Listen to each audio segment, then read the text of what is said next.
Hello, dear students. Today our topic is physiological aspects of physical education और chapter number 2 है हमारा आज।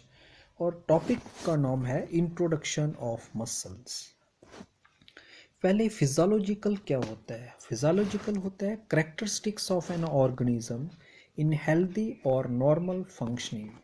Aspects होते हैं पर्टिकुलर स्टेटस और या अपीयरेंस बोलते हैं। फिजिकल होता है रिलेटिंग टू बॉडी, एजुकेशन होता है टीचिंग एंड लर्निंग। इंट्रोडक्शंस हो गया स्टडी ऑफ न्यू थिंग्स। और मसल्स क्या होता है? मसल होता है ए बैंड और ए bundle of fibrous tissue in a human producing movement. तो आज हमारा टॉपिक है introduction of muscles. The body, the human body contains more than 600 to 650 muscles anchored to the skeleton which provide pulling power so that you can move around.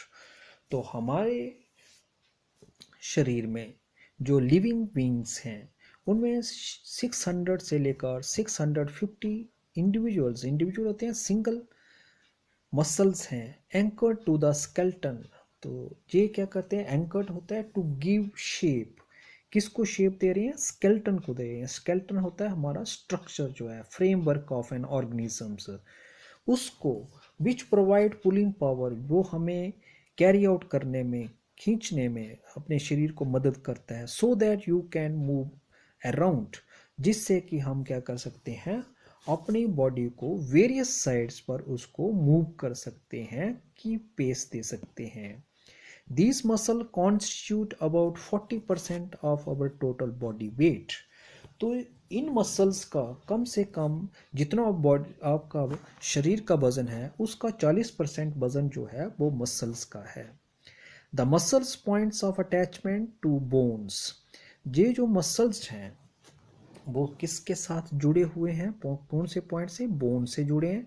और other muscles और designated as a origin और insertions.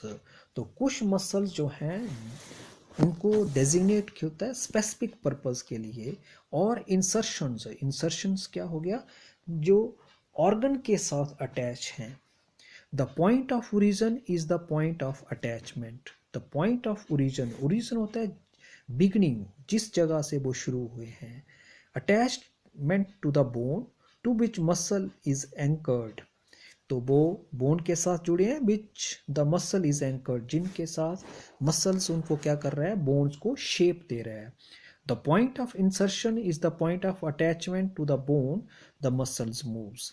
तो वो क्या करते हैं? Muscles को move करने में, बॉडी को मूव करने में मदद करते हैं। Generally the muscles are attached by tough fibrous structures called tendons. तो ये जो मसल्स हैं जनरली होता है मेनली मोस्टली ये मसल्स और अटैच्ड किसके साथ जुड़े हुए?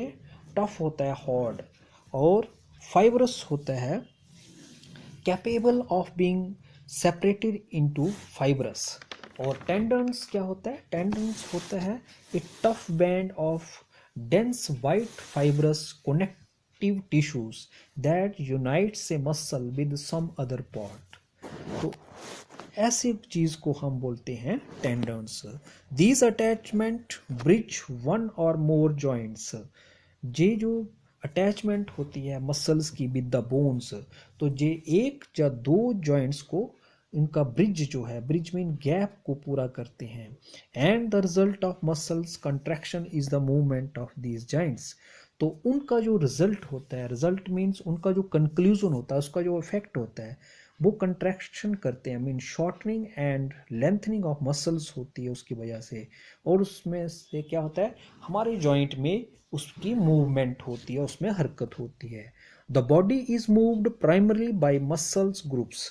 तो हमारे जो शरीर में मसल्स हैं उनका शुरुआत में काम क्या है? ग्रुप मसल्स इकट्ठे होकर उस बॉडी को मूव करते हैं। नॉट बाय इंडिविजुअल्स मसल्स, ना कि एक एक मसल जो है उसमें उसको मूव करने में मदद करते हैं। These groups power all action ranging from threading of a needle to the lifting of heavy wait.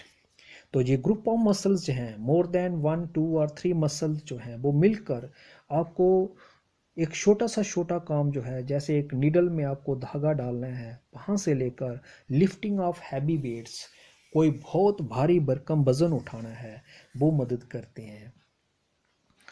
उसके साथ moves bones like those used in working, और वह उन हड्डियों को भी मूव करने में मदद करती है जो काम करने में इस्तेमाल हो रही हैं।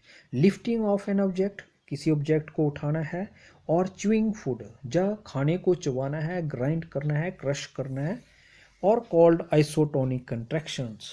तो ऐसी हरकत को हम क्या बोलते हैं? आइसोटोनिक। आइसोटोनिक होता है shortening of muscles fibres without great increase in muscle tone.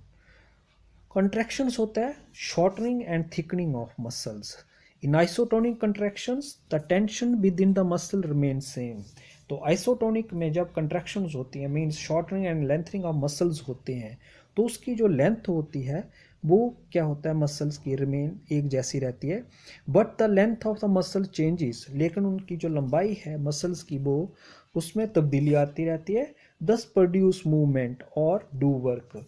तो तब उसमें क्या होती है, मूवमेंट पैदा होती है, जब उसमें काम करने की शक्ति है पैदा होती है।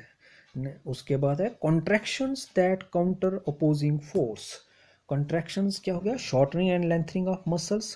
काउंटर होता है अपोज करना, तो किसको अपोज करें, उस फोर्स को अपोज करें what do not make movement, जो लेकिन वो मूवमेंट पैदा नहीं कर पा रहे हैं, और कॉल्ड आइसोमेट्रिक कंट्रैक्शंस। तो ऐसी कंट्रैक्शंस को हम क्या बोलते हैं, आइसोमेट्रिक। आइसोमेट्रिक क्या कंट्रैक्शंस होती है, ये मस्कुलर कंट्रैक्शन होती है against resistance, shortening of muscles and increase in muscle tone. In isometric contraction muscle length remains the same. तो इसमें मसल्स की जो लेंथ है वो एक जैसी रहती है, the same but muscles tension increase. Tension होती है जिसमें स्ट्रेस हो, प्रेशर हो, अनरेस्ट हो, वो महसूस होती है। You can feel iso contraction bye pushing your arms against A ball and feeling the tension increase in your arm muscles. तो आप आइसोमेट्रिक कंट्रैक्शंस महसूस कर सकते हैं कब, जब अपने बाजुओं के साथ, आर्म्स के साथ किसी दीवार को आप धकेलते हैं, पुश करते हैं उसको, एंड फीलिंग द टेंशन, तब आप क्या महसूस करते हैं, अपनी उस आर्म मसल्स में अनरेस्ट महसूस करते हैं, प्रेशर महसूस करते हैं, स्ट्रेस महसूस करते हैं। Isometric contractions Titan A muscle but they do not produce movement. तो आइसोमेट्रिक कंट्रैक्शंस क्या करती है, mean shortening and lengthening of muscles क्या करते हैं, आपके मसल्स को टाइट कर देते हैं, और वट दे डू नॉट, लेकिन वो उसमें मूवमेंट जो है वो प्रोड्यूस नहीं कर पाती हैं। आज के लिए इतना ही, धन्यवाद।